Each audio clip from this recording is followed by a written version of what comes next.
Hello, my name is Caroline West. I'm one of the anaesthetic consultants in the South Eastern Trust. I'm just going to talk to you a wee bit about epidural analgesia, which is one of the pain relief options in labour. It's only available in the delivery suite, and it's something that is available if you want it. Most women can have an epidural. There are some conditions where you can't, if you have any bleeding or clotting problems, if your pregnancy has been complicated by any conditions that would affect your clotting, if you have any allergy to local anaesthetic drugs, or sometimes if you've had severe problems with your back, it mightn't be possible to get an epidural in. But for the majority of women, it's an option that's available. It's a small catheter that's put in through the bones in the back and sits just outside the space that contains the sac that contains the spinal fluid. And it takes a little bit of time to prepare and put in, and then it takes once the infusion is started, it takes about 20-30 minutes for the epidural to work.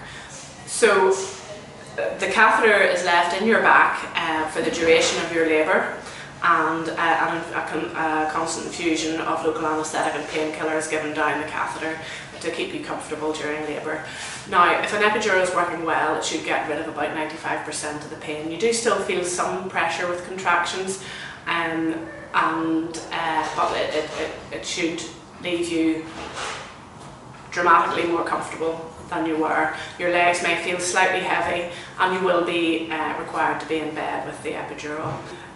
With regards to putting the epidural in, you need to sit on the side of the bed and you hunch over your bump to open up the spaces in the back.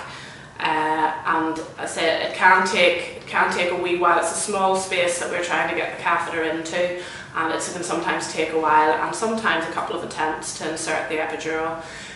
But we freeze the back with local anaesthetic, which itself stings for about 10 seconds before it goes numb, but really after that you just feel a bit of pushing in the back. It should be no more than slightly uncomfortable getting the epidural sited. With everything in life, there's pros and cons. Obviously the pro of the epidural is the pain relief. There are risks associated with epidurals as well. There's a risk of about 1 in 10 that it doesn't work properly. You can sometimes get a better block down one side than the other, or a missed segment where you've one patch that isn't covered. Usually we can get around things by pulling the catheter back and topping it up, but if it's just not working well, it may need to be resited. There's a risk of about 1 in 100 of getting a headache after an epidural, and that would be caused by a wee bit of a leak of the spinal fluid. If there was to be a nick in the sac that contains the spinal fluid, and that can give you a really bad headache that would sort of come on 24 hours or so after. And the natural course of the headache would be that it usually would go away itself over 7 to 10 days, but it can be quite debilitating if you were to get it, and we would sometimes offer another epidural type procedure to treat the headache if that was the case. But as I said, the risk of that is about 1 in 100. The risk of any other potentially serious complications such as bleeding in the back, infection in the back, or any nerve damage are all very rare. Because the epidural does cause you to be numb from high up in your bump down and your legs to feel slightly heavy, it does affect your ability to push slightly for the delivery of your baby. So it does increase the chances of you needing help out in the form of a vacuum or a forceps delivery, particularly if it is your first baby.